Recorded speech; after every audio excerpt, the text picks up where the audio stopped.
welcome to Smells Like Teen Angst. I'm Sarah, and we are here to talk about Pretty Little Liars Summer School, episode 6. As always, I am with Jordan and Keiki. Say hello. Wingapo. Hi. It's every time. So this week we will not be reading any comments because we had to do a double week. You can tell if you're watching these back to back, we are the same. But that means we'll just double read some comments for next week. This is my own fault. I will be out of town. So let's just dive in. So like last week, we left off that Noah had the trial that we all found very lackluster. Disclaimer though, because last time we double did this, they changed the episode on us and then we saw a different version. So if we have something wrong, just let us know in the comments, but they do this to us all the time. I hope because we're so deep into the season, they're not changing stuff no more, but we'll see. We'll see. You never know. Yeah. But yeah, so last week, the big things of note, Dr. Sullivan was recording the girls to write a book and they confronted her about it. Noah had her trial that was rather lackluster, and I feel bad for the Roses, but maybe some people made some money. Faran and Henry are no more. He is deep into the cult of that church. And the outdoor movie Friday the 13th marathon went great. So this episode picks right back up with Noah telling the girls everything she had to do with Bloody Rose. We're having a recap moment. Jen tells her that she was on her way to the movie marathon and saw just Noah running like crazy in the woods. And now Jen is in on everything. Jen knows what's going on.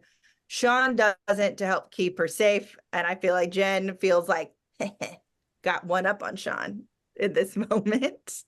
And now Tabitha and Imogen are the only ones left. And their whole thing is like, I guess we'll just do everything in our power to survive. And welcome to our nightmare, Jen. Here we go. So I'm going to break this episode. I'm going to break up because a couple of big things happened, right? So we actually get Redemption House, and then I'm going to do post Redemption House. So things that happen before it, things that happen after it, if that helps. So with Noah, Sean is like wondering about her feet, and she lies and says that they're covered in blisters, and she gives him the money.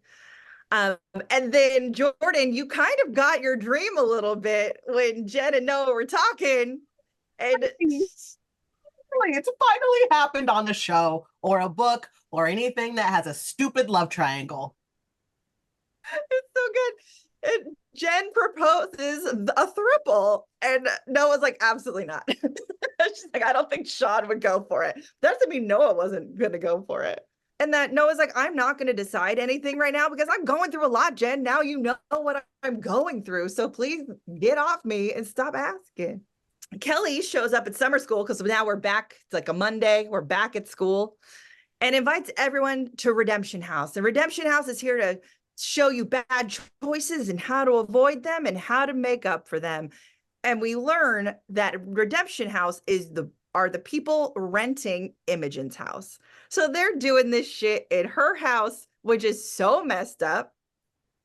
And especially for Kelly, which I understand Imogen being so hurt by it, because Kelly's the one that really knows what went on in there, how she found her mom, how she almost died. And the girls are trying to decide if they should go to Redemption House or not. Obviously they will. I'm like, why are we having this? But it is a thing. And like that they are not going to have solo engagement with Bloody Rose if they can help it. Jumping to Tabitha real quick. Wes still hasn't shown up for work. So this man missed Friday the 13th, didn't come in on Saturday or Sunday. And here we are Monday. And Tabitha's worried. She's like, this actually isn't normal. Like he is a child, but like this isn't who he is. And then I loved this moment because they have the AC guy coming in to fix everything. And when he's like, oh, I found your problem. And then he opens the door and it's like a dead Wes. And then it flashes back and it's actually a dead rodent. I was like, Tabitha, what's going on in there? You think he's dead? I get it because I kind of do too. I kind of did at this point in the episode. And I thought that was real for sure up until the screen flashed back and it was the possum. Yeah. But also the AC guy would have seen a dead body and been so calm. Right? That was my next thing. I was like, why is this guy so calm about this? And then it was a possum. I was like, oh, okay. He's probably seen this before. Mm-hmm. Yeah, exactly.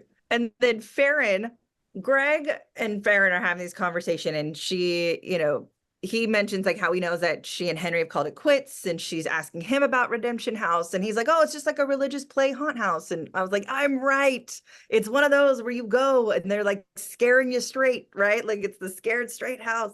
Mouse, this I think is a really important conversation. Ash is pissed. Ash is pissed about Redemption House. He compares it to a hell house and conversion therapy, and it's like an apocalyptic level of hate. And he's like, look, I just want to have pride. They denied me that, but they're allowing a church to do something like this. Like, that's so hypocritical. And I agree. And it's such small town bullshit. Oh, my note was Ash is the GOAT, because again, Ash had another one of these great monologues like Tabitha's about Against the West last season, where he like lays out why it's wrong, goes off, and like there's really nothing to add to what he says because it was perfection. Mm-hmm. I wrote Ash is a true king because he keeps it so real, you know, and exploring kind of like things like this that still do happen in the current day, you know, on television. It is so important to also mirror the other side and say, like, this is the reason that people like me unalive themselves. Like, this is so toxic, and this is an apocalyptic level of hate. I loved it. Like, keep coming for him, because if we're going to explore really messed up things like this, let's also keep the reminder and keep the fresh appeal of like, this is not normal. This should not happen. Yeah, agreed. And now Ash wants to do a protest, which I'm like, do it. Be the opposite. Because, you know, whenever you go to these things, you always see like the super religious people that are protesting Comic-Con or protesting concerts. So, girl, they were outside of Taylor Swift and Beyonce. Like, why? I have personal beef with these people. Can you just let me have a night out, please? Please. Just go on TikTok and proselytize. Like, I've been seeing that. Exactly. Do that. I don't wake up on Sunday morning and go to your church and talk shit. I go to brunch. Exactly. Thank you. You are not Moses preaching that a flood is coming. Like, whatever. It annoys me. Moving on. That is not what we are doing. And then I do appreciate that Mouse and Ash talk about how they're actually kind of worried about Kelly, because they feel like they do know her and that they are friends. They're like, maybe someone's making her do this. Like, maybe she's doing this against her will. And in a way she is, in a way she isn't. And then we have this really lovely scene with Imogen and Johnny, who she opens up to him about them using her house and how it makes her feel, and how Kelly's like the one person. And she tells him everything that happened and how she found her mom, and that the one thing that she couldn't stop thinking about was who was going to clean the bathtub. And I thought this was so heartbreaking, because then she describes going to the house and what she saw and how she cleaned everything in that bathroom. And Bailey Madison, good job, because she like acted the shit out of that scene. Mm-hmm. Bailey Madison has always been a fantastic actress, going all the way back to Once Upon a Time. And I just think Young Snow, really, right? She's Young Snow. Yeah, she was. But I think this is one of those moments where like that's the reality of having a past family member and the things that you have to go through that a lot of people don't understand. Like grief is not just being sad. There's a lot that happens on the back end that people don't talk about. And this is one of those moments. And like these kind of things destroy you as a person. So for Kelly to know that and still be doing this, like Imogen has every right to be angry. Exactly. Because the people closest to you who know those explicit details, you know, the cleaning of people's homes and houses after they're gone, like, how could you do that to them? Yeah. To like be okay with it being here. Mm-hmm. So the girls go to Redemption House, and Faran and Imogen, they go to confront Kelly about this whole thing and why Kelly's doing it and why she's okay with it being at her house. And Kelly's like, I didn't choose the venue, but she also didn't even try to stop it. And she's like, look, she's trying to like explain it away.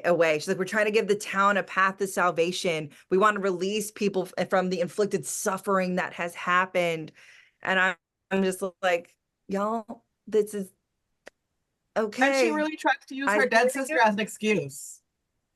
Yes. Like, she's like, I have also been hurt. Remember Karen who died? No, Karen who's bloody rose. I don't know. I'm just throwing it out there. So yeah, because she gives like, we're all living with trauma. It is whatever. So it is time for Redemption House. We're just going to talk about Redemption House, get this out of the way since we got two big moments to talk about. And there's a line around the block. People are very curious about what this is.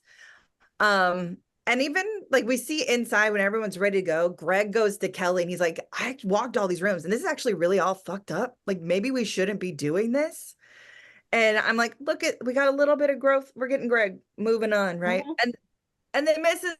Lansbury, Chip's mom, comes to scream at the girls how about they don't deserve to go in because it's their fault that her son is dead. And it was really nice to see them really come together on that, I think, and just like realize there's nothing they can do for her. Their son was a monster, or her son's a monster, and she is not going to ever accept that. And they just need to let her rant whenever she feels the need to rant and not take it personal anymore. Chip's mom showing up against puts her right back on my suspect list, my Pepe Silva board, because why would they bring her back? Like, I feel like either she has to be involved or they're doing it specifically to just cast suspicion on her because she's not relevant anymore. Chip is not relevant anymore. The girls are moving on. And that's proven by the way that they react to her, basically telling her like, listen, your son was a rapist. We don't care. Go away. Absolutely. And also, I had forgot about her for a second. So good job circling her back around because I'm like off the Chip mom train and onto Sullivan Gate and maybe even new wannabe stepmama. So, you know. Yeah. Like what a random character to bring that one in last episode. And I also get why the whole town was lined up for redemption. Why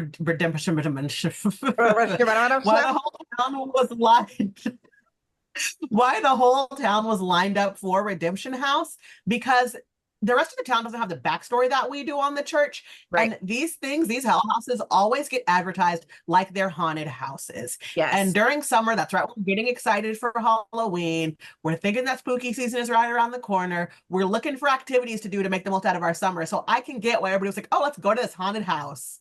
Yep, 100%. So let's go inside, ladies. So Mouse makes a comment later that she felt like this place was made for them, and it absolutely was.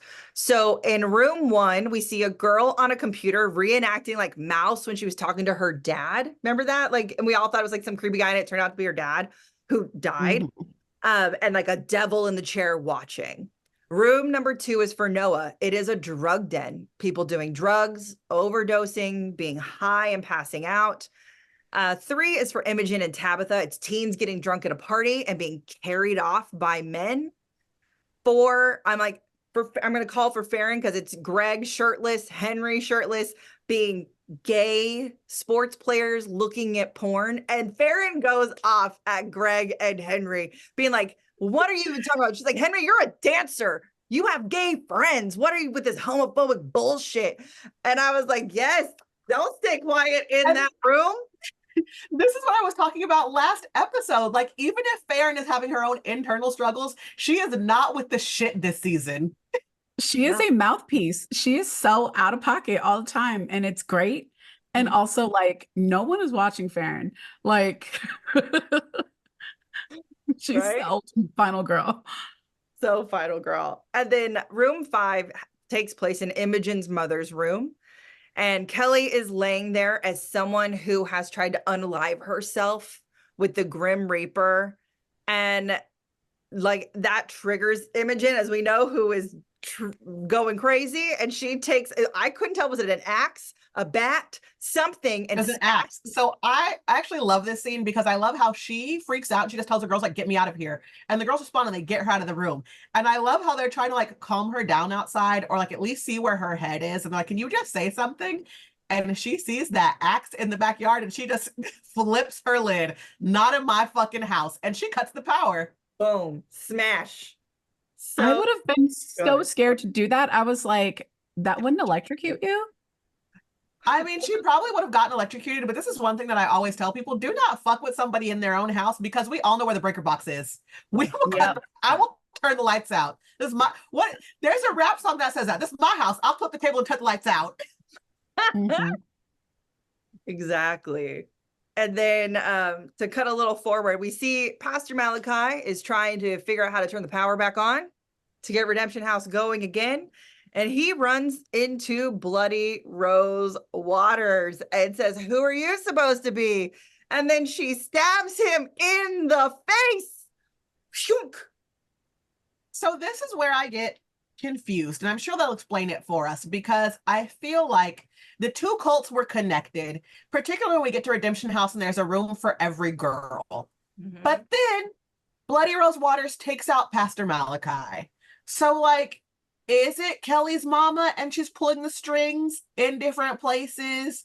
Is Bloody Rose Waters just somehow like subverting Pastor Malachi and still pulling the strings on the church cult? And that's how each room in the Redemption House was for each girl. Like, I'm confused and I have questions. And I think that was on purpose, but I just have to throw it out there. And I wonder, like, because Kelly was in on all the information. So, like, was Kelly telling everyone what happened with these girls in these meetings? And then her mom was, like, designing the rooms and Malachi, you know what I mean? Like, because this is all very too close to the chest for their own personal stories. Yeah. To not be someone leaking information about them. Even Henry would know some things, you know? But also, it's also narrowing down like this suspect pool that they've built up this whole season. Yeah. So I'm like, okay, so it's not the church. Or at least it's not Pastor Malachi. Yeah. I was Also, like, what a nice stab. I loved seeing that, like, it was clean. Victorious humor, gush, hanging off the knife. I was like, oh, that's good. You know he did. Like, it was fun. Like, no coming back from that. That is it was good. It was good. I liked it. And when this whole thing happened too, I checked the time because I was like, is that how we're ending this episode? I thought the episode was done because that's such a big We had 20 minutes. I did the same thing. Yeah, it was like that's the halfway mark, guys. That was only halfway through this episode. I was like, oh, okay, where are we going from here? Okay, so the next day, post Redemption House. Tabitha goes over to Christian's house and talks again about Chip's mom. So we're bringing back Chip's mom with the brunette hair. And I thought he was very cute and being supportive in this moment. He's like, we should watch a horror comedy tonight. Let's watch Shaun. Let's lighten the load. Lighten the load. He said, let's watch a comedy. And then she's like a horror comedy? So, like... Yeah. I thought it was very cute. I love that he was on like, let's watch Caddyshack. And she was like, no, it still needs to be a little scary. Yeah. She was like Shaun of the Dead. Yeah. So if you guys, because we always love a Christian question, if you were going to throw on a horror comedy, what would you put on? Mine is always Tucker and Dale versus Evil. With Alan Tudyk, I love that movie so much. I'm trying to think. I'm gonna say right now, gut reaction, Jennifer's Body. Good one. Ooh. Does The Mummy count? Yeah. I mean, here's the thing. The Mummy is my go-to movie in any situation. Date night, bad mood, can't decide what to watch, just got to put some noise on during dinner, something nostalgic, favorite movie, outdoor movie. We are watching Brendan Fraser in the desert. Don't get started with me and The Mummy. I think probably because I'm like, I find every movie that's like a horror movie kind of funny. I'm not quite sure what's a horror comedy. Right. Like it's Shaun of the Dead. 3. It's like Shaun of the Dead or Bodies. You know, it's a horror comedy. Yeah. Or even like the Santa Claus, Violent Night is a great one. Yeah. Violent Night is such a good movie. It was my favorite movie the year it came out. Was that last year? Yeah. But what else is like one? Because I think like Annabelle is hilarious, but Annabelle's not funny on purpose though. A horror comedy has to be funny on purpose. Like it has comedic. Or what's the one where they go pancakes? Is that like Cabin in the Woods or something? That's Cabin in the Woods. Like Scary Movie. Cabin in the Woods definitely walks that fine line of being because it's such a good.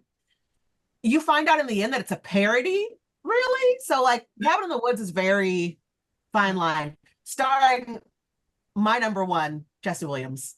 Yes. Yeah. Again, like I can find comedy in any movie. Yeah. I mean, even like the Final Girls movie or Thanksgiving that came out last year, I would call a horror comedy. Uh-huh. Yeah. Um, Leprechaun. oh yeah, Maybe not Leprechaun in the Leprechaun. Hood, you know, Yeah. Happy Death Day. Chucky is probably like my all-time child play. Yeah. We digress. course Let's it get was. back to the episode. Sorry. So Tabitha and Christian, tell us your favorite horror comedies. Anywho, Tabitha and Christian go check on Wes because he's still missing. It's been another day. He's still not around. His door is unlocked, which is also not like him. And they find a bunch of like bad knockoff horror masks that we think he's bought from Spooky Spaghetti. And we also see that he's been trolling Spooky Spaghetti. And so Christian's like, did he post your info, ma'am? Because didn't you say your info was posted? So that's possible. But would he have all of them? I don't know. And then at that point, is when Wes starts to, I stop believing he's dead and he starts to become a suspect. And I will circle back around to that when we get to the very end of the episode. Okay, I like it. Oh, see, this is when Christian fractured himself a little bit for me. Oh, tell us. Because there's going after Wes when we're at the theater and then tagging along to be her protector. But then like maybe he's the person who put your stuff online. That's where I'm like, okay. Okay, remember, you're pointing a lot of fingers. Don't forget when you point a finger, they're pointing back at you. Yep. You need to stop with all the pointing. That was also like made my little antennas go when that happened too, Keiki. I'm right there with you. And then this is the moment where Tabitha is like, I don't care anymore. Forget Wes. Let's go celebrate Pride. Oh, it wasn't even that too. It's also like, oh, he's knocking off your mask. Yeah. So I'm like, okay, that kind of gives Christian like reason to go after Wes. Yeah. Like, oh, you want my girl and you're knocking off my mask? Like, rip. Slice, dice, stab in the face. Mm-hmm. Mouse fills in Ash and tells him how right he was about what it was. And he shares like the places like this are what make trans kids hurt themselves. And he's not wrong. As someone who grew up in a very religious household, the like rate of queer kids who kill themselves is very high in the Mormon religion. And it's an issue. It's a huge issue. And so, but then Mouse has like this great idea. She's like, look, we are going to be protesting. We have the protest approved. You're skipping the pool party. You skipped the pool party. We have to do that first. I haven't skipped it. This is them saying that they're going to throw an unofficial Pride party and make the signs and they're going to do it. Oh, yeah. Yes. Okay. Sorry. Yeah. So she's like, look, we're going to make an unofficial Pride party. It's going to be us making the signs and just having a good time. And I like it. I like a loophole. Personally. They went hard for this party. I love this Pride pool party. The second it came on screen, I was very jealous and I was like, I want this in my life. And I did not post any episodes or details of the episode, so don't come after me, Warner Brothers. But I did like hop online and I was like, hey, y'all, like what's happening for Pride towards the end of the month? And one of my friends came through and was like, I'm throwing a pool party. And I was like, yeah. I love it. We'll jump right there in 1 second when Imogen, after Redemption House, goes to confront Kelly and basically tells her to save her crocodile tears and she's dead to her, which I appreciated. That was some real powerful stuff, how she hopped in that room. Like, I'm surprised she didn't smack her because it was given that energy like she's going to hit somebody. Yeah. And like, Look, Imogen is close to the edge. People need to stop pushing her. Oh, I know. She's like, if my mother's in hell, your father and Karen are in hell. And Kelly starts crying. She's like, I know they are. That's why I'm here. It's like, no, I'm not here for this. I'm not here for this sob story. Like, get your shit together because we're done. Done. Like, this is not how you save the town. I don't know what year you think we're living in, but it is not BC. I'm just, so this Pride pool party is such a blast. We're playing Robin, you know, there's no terrible people there. And it's just fun. Like you see Noah watching Jen flirting with another girl and getting jealous. Imogen and Tabitha like sharing their protest signs that are very personal. I love that Johnny and Christian are becoming besties. which is so cute to watch them in the background, because there's nothing better than when like the person you're dating is becoming friends with like the person your best friend is dating. Like I love watching that when you're like, look at them being friends. They can be friends. They can all be friends. I love it. What? It's always like puppies playing. It's not weird. Yeah. You're like, look at our dogs play. Aw. Look at the puppies go. We learned that Greg quit Redemption House. He finally saw what they were doing and he walked away from the church. And Kelly tells this to Faran, which is the one thing she wanted Henry to do that he couldn't do. And then we get a moment that I paused this episode because he's like, my cousin Kevin in Riverdale is gay and I don't want to hurt him. Yeah. And I was like, Greg. I wrote it down. I turned into Leonardo DiCaprio. I did the Leonardo DiCaprio meme. I loved it. I wrote it down. I was like, oh, connections. We're all in the same world. I loved my it. cousin. If you're going to drop a Riverdale thing, that's the way to drop it. You know, I loved it. I had to pause it and I scared the dogs I was watching because I screamed so loud. They were all right. I just startled them awake.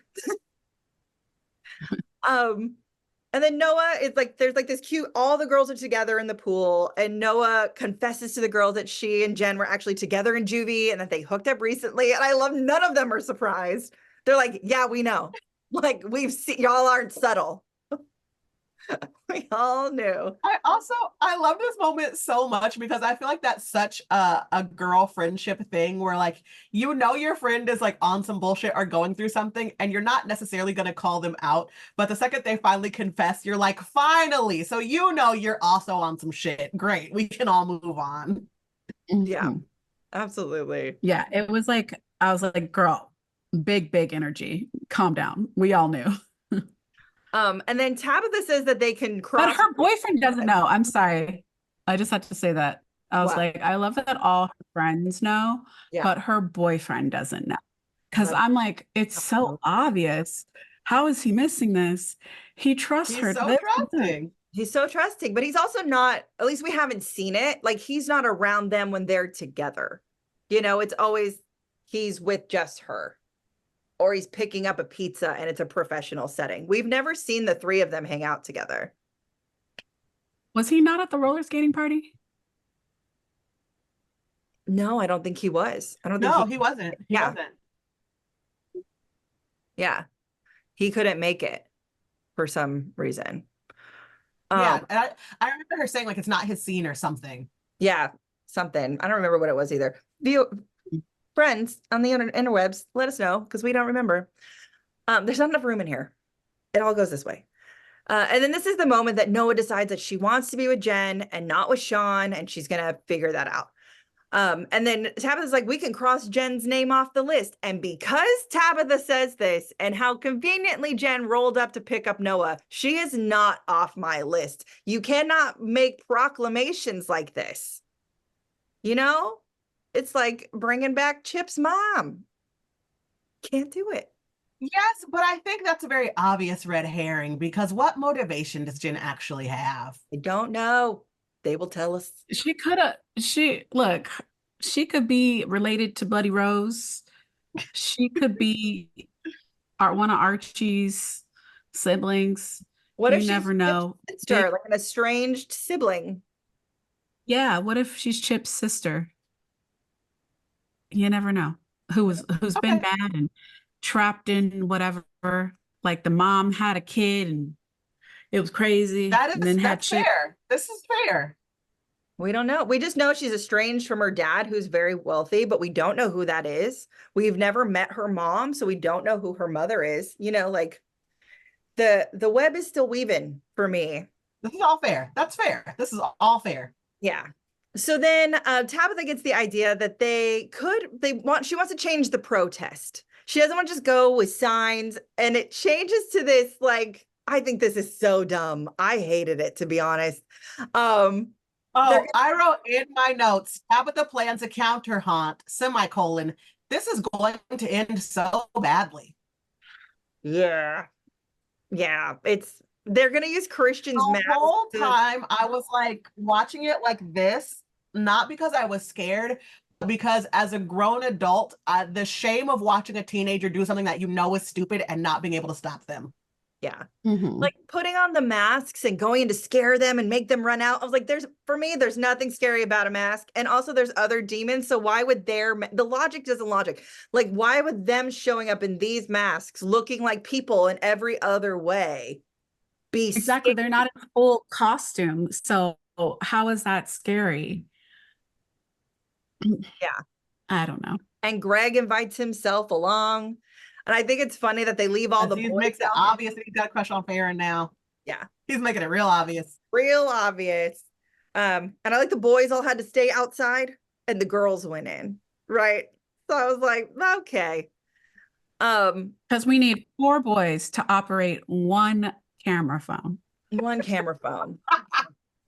Yeah, I thought it was real terrible. But before we finish that, I'm going to pop backwards a little bit and go to Noah and Jen with this revelation that she goes to her to like confront her about the money and asks, because we learned Sean shows up, says their house has been robbed and they've lost about $2,000 worth of stuff. So Noah, a light bulb goes off, asks Jen if she robbed Sean's house, and she says yes. And then Jen is like, Noah is too nice when this happens. Noah's like, well, you're not very smooth at this, Jen. Like, what? I would be so done with her at this point. But Noah's like, and she dynamitized. She can't break up with Sean because she feels bad. She's like, I can't break up with Sean because I feel bad about it. Give me a day for him to get over his house being robbed, and then I'll break up with him. Jen like tries to guilt her about not breaking up with Sean. The whole situation is so stupid, and she needs to break up with both of them. Yeah. Yeah. And girl has bad, clearly like a bad radar in general. She's a mess. She's got some inner work to do. Yeah. And she doesn't need either of them. Yeah. And then Jen like literally gaslights her and like tries to flip it on her and be like, it's because what do you want? It's what do you want? She's like, I told you I want time. I'm like, no, Noah, this should have been the moment that you're like, I don't want you at all. Get out of my life. You've done nothing but make it messier. Mm-hmm. You robbed the man's house like it wasn't anything. And she's just okay with it. I can't. It upsets me. Like Noah's dumb. I also think it's like so dumb.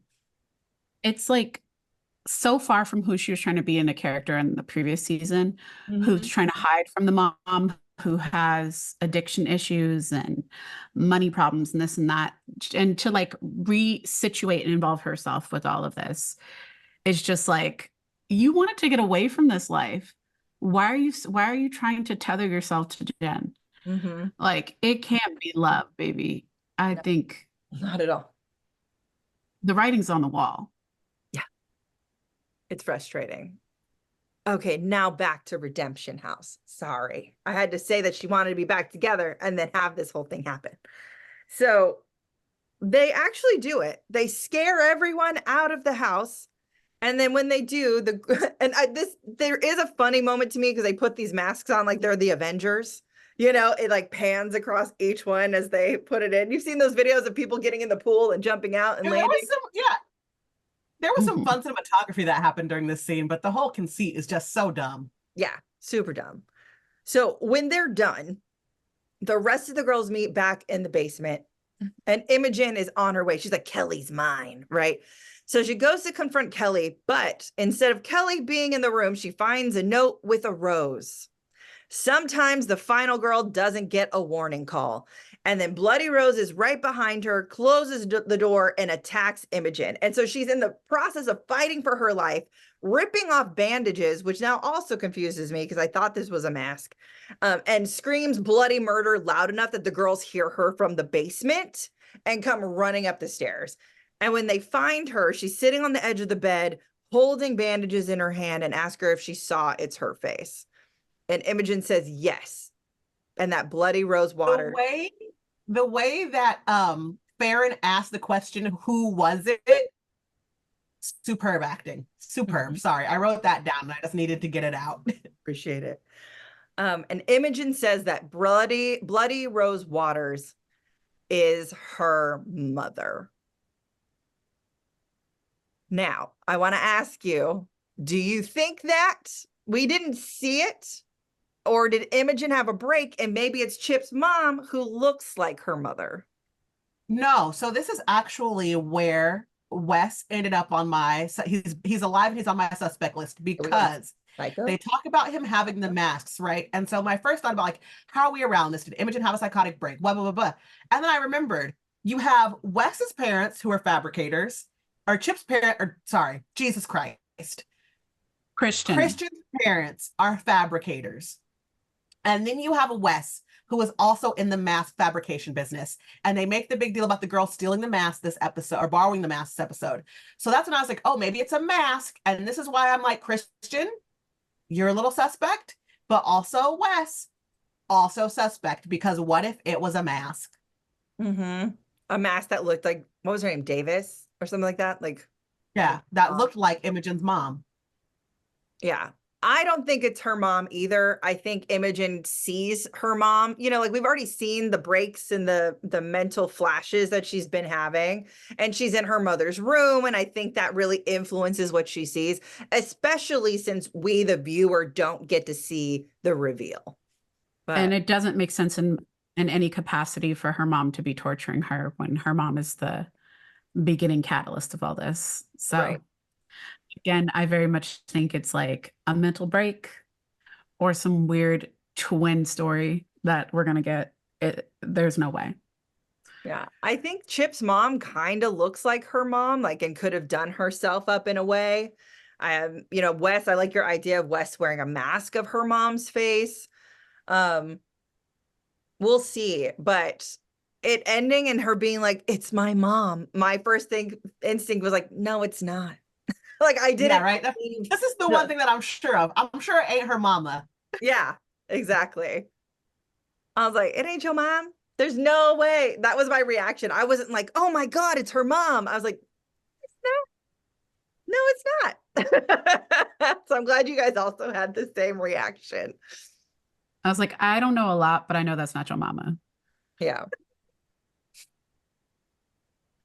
So I guess we'll see. Like this, I ended on that of a cliffhanger. What's fun is this is the last screener we have.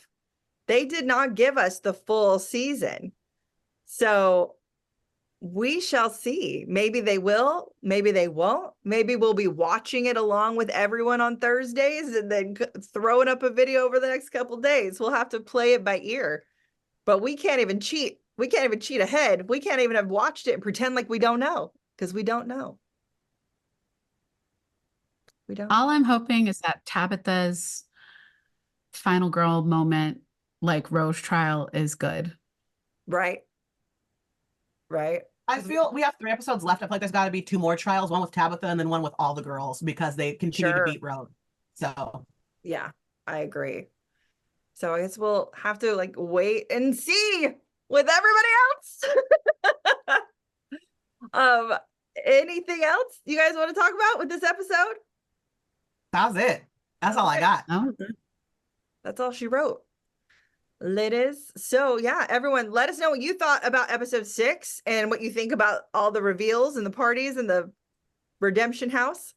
And we'll read your comments on the next episode because it's always so fun for us. So make sure you like, comment, subscribe. You can listen to us on a podcast or watch us on YouTube. And we're always here. And we appreciate your comments and thoughts. We had someone say that they can really see the friendship that the 3 of us have. And it makes it so enjoyable. And I appreciate that. I think that's very sweet. Because we've known each other for 100 years. Yeah. So thanks so much. And we'll see you on the next one. Bye.